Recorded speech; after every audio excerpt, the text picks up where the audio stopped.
Anyong mga ka-kitchen, for today's video, samahan nyo kaming kumain ng kupchang. Samahan na rin natin ang makchang or tumbong sa atin. Sa halagang 40 to 50,000 Korean won or less than 2,000 pesos, nakakain kami ng ganitong kasarap na pagkain. Alam nyo ba na mga Koreans ay mahilig din sa mga laman loob?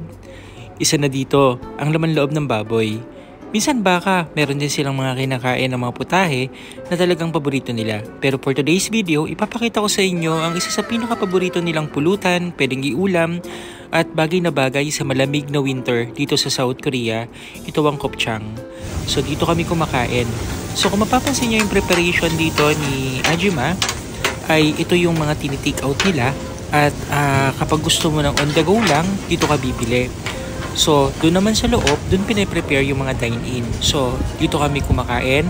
Papakita ko sa inyo. Dito to sa part ng Guri Sijang. So, ang Sijang ay palengke.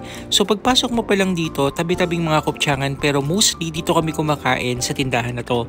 Bukod sa malinis, masarap, walang lansa, at talagang walang amoy, alam nyo na. Diba dahil bituka to. So dito pinaprepare yung mga dine-in. Nakita nyo naman, di ba? Ang daming tao. So yan, unti-unti nang dinideliver. Dito nga pala kasama ko si Nick at si Bunso. Inaantay namin si Nemsan at si Ams. Pwede rin dito mag-vandalism, di ba? Kitang-kita nyo naman. Pwede kayong magsulat dyan ng mga souvenir ninyo sa lugar na to. So yan, dahil nga gutom na, eto na, nag-order na si Bunso. Ang half Pinoy, half Korea na kasama namin, anak ni Nema. O dahil siya ang magaling mag-order at magaling mag-Korean, dumating na yung order namin. Nag-order kami ng kupchang na meron siyang parang vermicelli or pansit, and then yung sogum makchang. Yung sogum is asin, tapos makchang. So para siyang pinrito lang na makakain mo yung sibuyas. Sakto lang, hindi siya maanghang. Pero itong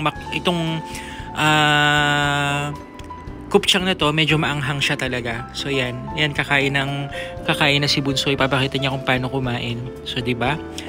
Sarap na sarap pang bata. Magta-thumbs up pa yan, tignan niyo, di ba? And syempre hindi ako magpapahuli. Itatry ko din yan. Kasi alam niyo, masarap talaga tong pagkain na to dahil binabalik-balikan talaga namin dito. So ganito lang ang pagkain. Kukuha ka lang ng kupchang. Syempre yan, lagyan natin ng bihon. Ilagay natin sa dahon. Pagkatapos yan, kumuha tayo ng dahon. Tapos malalaglag pa yan, tignan nyo. Pero syempre dahil lalaglag, marami pang reserba. Kuha na lang tayo ulit. Pagkakuha natin, syempre lalagyan natin yan ng kutsu, balutin natin. Parang samgyupsal lang din. Isubo, yan. At talaga naman, ang sarap-sarap niya. Bagay na bagay yung mga nilagay natin. So dito naman, dumating na si Ams at si Nems at buti hindi pa namin naubos. At talaga namang halos busog na kami that time. Pero syempre mamaya may exciting part pa dyan. So ito yung kinakain namin. Actually, yung iba talaga, pinapartner to sa soju or sa beer. Dahil di naman kami talaga yung talagang mahilig uminom at talagang mahal talaga pag dito ka sa mga restaurant na ganito umu-order ng mga ganyan. So yan, magpapabukumpap na kami. Ito yung sinangag na ilalagay doon sa pinagkainan mo ng kupchang. Talagang yung sauce, di ba? Syempre nanunuot na yung lasa doon. Lalagyan mo ng rice, iba't ibang mga Korean spices, and then yan, may labanos. At talagang masarap to. Ito yung parang nagiging dessert kahit mabigat sa tiyan. At mas masarap pa dito, yung talagang mas tumatagal dyan sa mismong lutuan. Yung nanunuot talaga yung tutong niya. So habang hinahalo mo siya, yung talagang tumutunog yung tutong. At ito talaga yung pinaka-the best dito. At yung amoy niyan talagang nakakagana. Nakita nyo naman, pag hinahalo, nakakatakam na.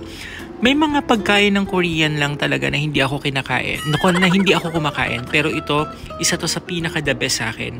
Dahil ito yung pagkain talaga na kahit anong weather dito, the best siyang kainin. At kaya ko yung anghang. Pwede ka rin naman magpabawas. So ayan o.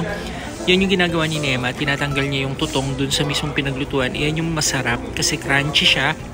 At the same time, nanunuot talaga yung lasa. Diba? Ayan no, ang sarap magbakbak ng tutong. Siyempre, pagpatapos na, kahit busog na busog ka na, ewan ko ba, nakaka-addict talaga siyang kainin. So yan, matapit na kaming matapos at maraming salamat kay Nick sa naglibre dito at talagang namang busog na busog kami, pati yung batang makulit. So yan, paalam sa lahat. Ito na, mga busog na. Nakita nyo naman, naghihilot na ng tiyan. So thank you for watching at sa mga susunod na video, follow for more sa First Kitchen TV in Korea. Maraming salamat po.